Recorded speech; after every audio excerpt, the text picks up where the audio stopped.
ভগবানপুর থানার ওসি পদে বদলি। ভগবানপুর থানার ওসির দায়িত্বে প্রলয় চন্দ্র।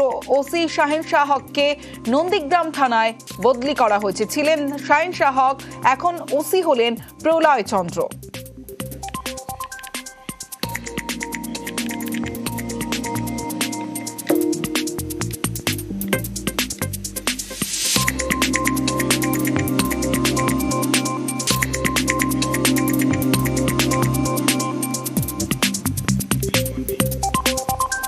এসআইআর এর নামে অগণতান্ত্রিক তাণ্ডব।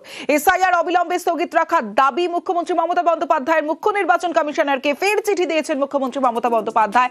চিঠিতে ঠিক কি উল্লেখ করেছেন মুখ্যমন্ত্রী মমতা বন্দ্যোপাধ্যায় জানবো। আবির ঘোষাল রয়েছে আমার সঙ্গে। আবির, তেসরা জানুয়ারি পাঠানো চিঠিতে মুখ্যমন্ত্রীর অভিযোগ, যথাযথ প্রস্তুতি, একরকম নিয়ম ও প্রশিক্ষণ ছাড়াই এসআইআর চালানো হচ্ছে, যার ফলে গোটা প্রক্রিয়াটাই হয়ে উঠেছে ত্রুটিপূর্ণ এবং অবিশ্বাসযোগ্য।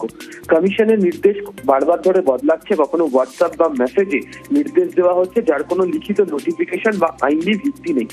মুখ্যমন্ত্রীর দাবি, এই অনিশ্চয়তা স্বেচ্ছাচারিতার ফলে প্রকৃত ভোটারদের যে নাম বাদ পড়ার আশঙ্কা তৈরি হয়েছে, যেটা গণতন্ত্রের পক্ষে অত্যন্ত ভয়ঙ্কর একটি ইঙ্গিত। তার অভিযোগ যে তথ্য প্রযুক্তির অপব্যবহার করে ব্যাকএন্ড থেকে ভোটার তালিকা থেকে নাম মুছে ফেলা হচ্ছে, যেখানে সংশ্লিষ্ট ইলেকট্রাল রেজিস্ট্রেশন অফিসারদের কোনো অনুমোদনই নেওয়া হয়নি। তিনি একই সঙ্গে চিঠিতে উল্লেখ করেছেন যে বিহারে যেখানে ফ্যামিলি রেজিস্টারকে পরিচয়পত্র হিসেবে মান্যতা দেওয়া হয়েছিল, সেখানে পশ্চিমবঙ্গে হঠাৎ করে তা বাতিল করে দেওয়া হচ্ছে, তা আবার হোয়াটসঅ্যাপ বার্তাতে।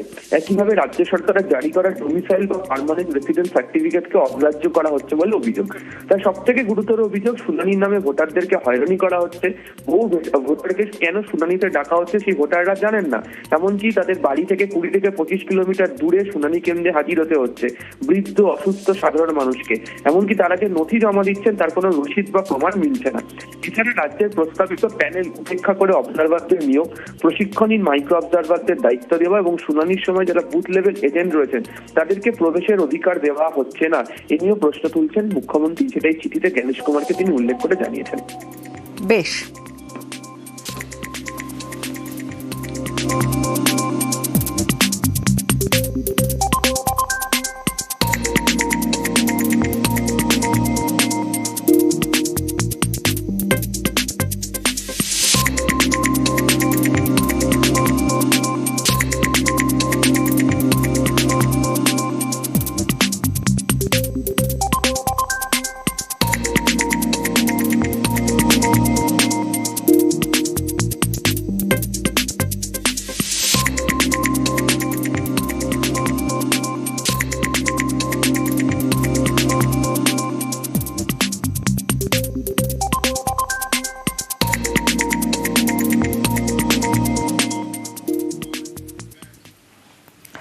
এবার হিয়ারিং হয়রানিতে মৃত্যু। জয়নগরে বৃদ্ধর মৃত্যুতে অভিযোগ, নাম বাদে অসুস্থ হয়ে হাসপাতালে ভর্তি। হাসপাতালে থাকাকালীনই এসআইআর শুনানির নোটিশ। অক্সিজেন সিলিন্ডার নিয়ে শুনানিতে যান বৃদ্ধ। যাতায়াতের ধকলে হাসপাতালে ফিরেই মৃত্যু, এমনটাই দাবি পরিবারের। ওনার হচ্ছে কি একটু আতঙ্কিত ছিল, আমাদেরকে বারবার ডেকে বলতো যে কি হবে, আমার নাম নেই, তোদের কি হবে বা আমার কি হবে, আমাদের নাম নেই, নাম কেটে গিয়েছে, কিভাবে কারা কেটে দিয়েছে, এই সমস্ত জিনিস সবসময় নিয়ে আমাদের সাথে কথা বলতো। আমরা বলতে এখন হিয়ারিং হবে, এবার এই করতে করতে আমি অসুস্থ হয়ে গেল, হাসপাতালে নিয়ে গেছি। এবার হিয়ারিংয়ের ডেট পড়ে আছে, ওখানে নিয়ে গিয়েছি। অক্সিজেনের অবস্থা, এখানে অক্সিজেন সিলিন্ডার নিয়ে সেই অবস্থায় আমরা নিয়ে গেছি ভিডিও হিয়ারিংয়ে। নিয়ে এসে বাড়ি থেকে এসেছি, একটা দিন ছিল, তার পরের দিন সকালবেলা ওই নিয়ে হাসপাতালে নিয়ে গেছি। নিয়ে যেতে যেতে উনি মারা গেছে। ওনার 2002 সালের লিস্টে নাম নেই, সেই জন্য সবসময়ের জন্যে তিনি চিন্তা করত। সেইভাবে তিনি হৃদরোগে আক্রান্ত হয়েছে। তারপর ওনাকে চিত্তরঞ্জন হসপিটালে ভর্তি করা হয়। সেখান থেকে অক্সিজেন অবস্থায় আবার জয়নগর 2 নম্বর ব্লকে হিয়ারিংয়ে নিয়ে যাওয়া হয়। তারপর বাড়িতে আনা হয়। তারপর থেকে আরও বেশি উনি চিন্তিত হয়ে পড়ে। তারপর আবার চিত্তরঞ্জনে নিয়ে যাওয়া হয়, সেখানে গিয়ে উনি পরলোক গমন করেন।